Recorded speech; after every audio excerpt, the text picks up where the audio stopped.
Two roads diverged in the yellow wood, and sorry I could not travel both. In the one traveler long I stood, and looked down one as far as I could, to where it bent in the undergrowth. Then took the other as just as fair, and having perhaps the better claim, because it was grassy and wanted bare, though as for that the passing there had worn them really about the same.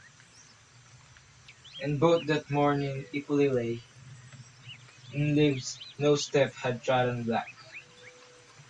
Oh, I kept the first for another day, yet knowing how way leads unto way, I doubted if I should ever come back. I shall be telling this with a sigh, somewhere ages and ages hence. Two roads diverging in wood, and I took one less traveled by, and that has made all the difference.